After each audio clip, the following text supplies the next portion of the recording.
भारत गौरव आचार्य श्री पुलक सागर जी गुरुदेव के प्रवचन और धार्मिक कार्यक्रम देखने एवं सुनने के लिए जिन शरणम मीडिया चैनल को अभी सब्सक्राइब करें और बेल आइकॉन पर क्लिक जरूर करें। मैंने बहुत से ग्रंथ पढ़े, मैंने बहुत से शास्त्र पढ़े। जैन दर्शन कर्म सिद्धांत पर टिका हुआ है। वह कहता है कि जीवन में जो भी घटता है उसका कुछ ना कुछ कारण होता है और वह कारण उसका कर्म हुआ करता है। बिना कर्म किए किसी चीज का फल प्राप्त नहीं होता है।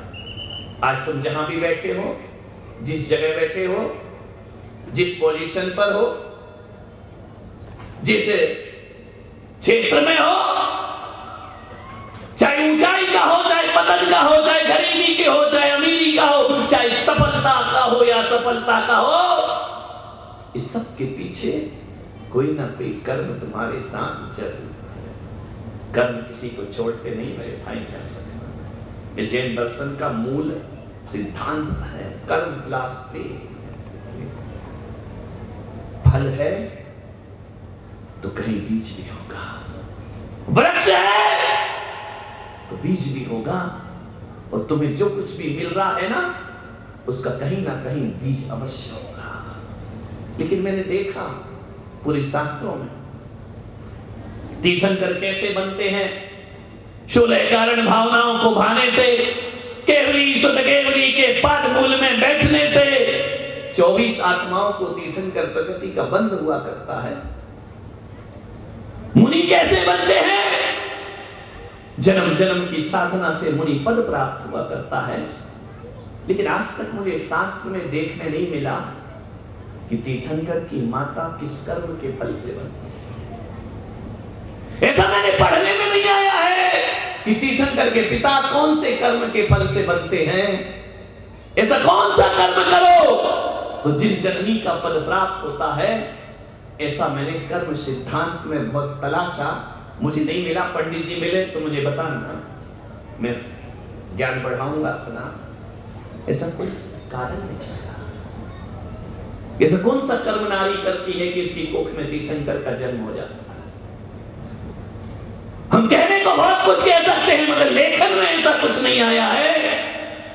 लेकिन कोई विशेष पुण्यात्मा तो वह नारी अवश्य होगी जिसकी कोख में 3 लोक के नाथ आते हैं। मैं समझता हूं कि भगवान की माता, भगवान के पिता किसी कर्म का और धर्म का परिणाम नहीं होना चाहिए।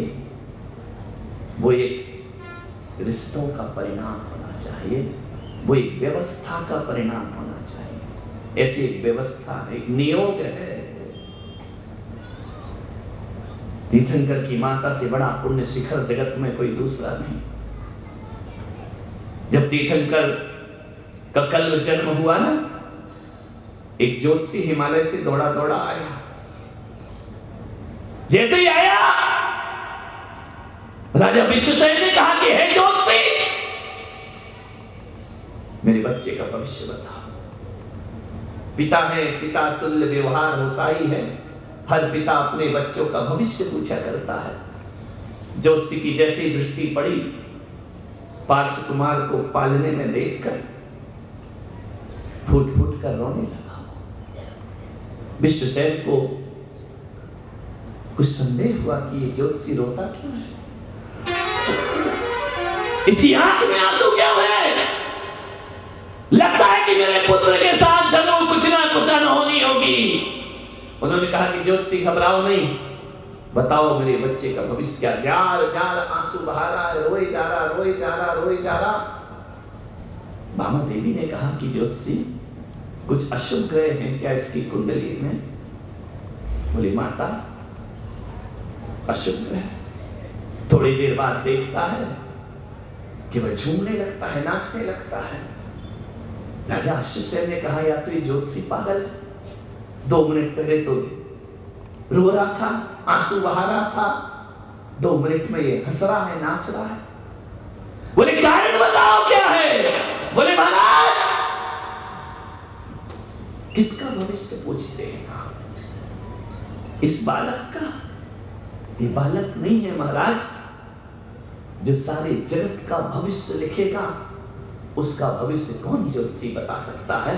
ये सारे जगत का भविष्य बनाने आया है। सारे लोगों के भाग्य जहां से लिखे जाते हैं, ये साधारण बालक नहीं है। एक दिन यह परम बोधि को और परम तत्व को प्राप्त होगा। यह बालक उन जन सामान्य के बालकों में नहीं है, एक दिन यह परमात्मा बनकर दुनिया से। राजा विश्वसेन ने कहा मेरा पुत्र परमात्मा होगा। तुमसे यदि थोड़ा कह दिया जाए तुम्हारा बेटा कलेक्टर बनेगा, तुम्हारा बेटा आईएएस अफसर बनेगा, तुम्हारा बेटा प्रधानमंत्री बनेगा, अभी बना नहीं, केवल सुनने मात्र से तुम्हारे कदम आकाश में हो जाते हैं। लेकिन जिस पिता को कहा जाए कि तुम्हारा बेटा बेटा नहीं ये भगवान बन करके दुनिया से विदा लेगा, उस पिता के रोम रोम रोमांचित हो जाते, मेरा पुत्र भगवान बनेगा। हाँ महाराज, ये भगवान बनने के लिए अवतरित हुआ है। तो ज्योतिषी तुम रोए क्यों? ये तो हर्ष की बात थी, आनंद की बात थी। ज्योतिषी ने कहा कि इसलिए रोया महाराज कि मेरी आयु कम है, तुम्हारे पुत्र की ज्यादा है। जिस दिन ये भगवान बनेगा ना, उस दिन ये अभागा ज्योतिषी अपनी आंखों से इसे देख नहीं पाएगा। ये सोचकर मेरे आंखों से अश्रु की धारा बह रही है, ऐसा सौभाग्य मुझे प्राप्त नहीं हो पाएगा। मैं इसका भगवान बनने का भविष्य तो देख रहा हूं, लेकिन मैं इसे भगवान बनते देख नहीं पाऊंगा। ये मेरा दुर्भाग्य होगा जीवन का सबसे बड़ा। मैं कहता हूं जो भोजन में लगे, नाश्ता में लगे, घूम रहे ना यहाँ वहां, दुर्भागी लोग हैं, ध्यान रखना। अरे पुण्यात्मा तो वो हैं जो तमाम आकर्षणों को छोड़कर, अपने तमाम भौतिकताओं को छोड़कर भगवान के चरित्र को यहाँ देख रहे हैं। वह सौभाग्यशाली। अपने सौभाग्य पे तालियां बजाओ जरा ढंग से। खाने पीने को थोड़ी आए हो, सौभाग्य है। भगवान की महिमा को सुनो, भगवान की धन्यता को सुनो। ज्योतिषी कहता मैं अभागा हूं, मैं इसे भगवान बनते हुए अपनी आंखों से नहीं देख पाऊंगा।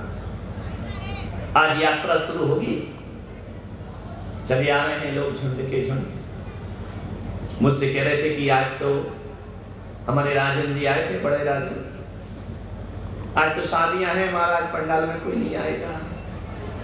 मैं भी मजे ले लेता हूं कि आई तुम तो रहोगे ना, तुम तो सुनोगे मेरा प्रवचन, क्यों नहीं आएंगे? आएंगे लोग, जाएंगे कहाँ? ध्यान रखना, कहाँ जाएंगे?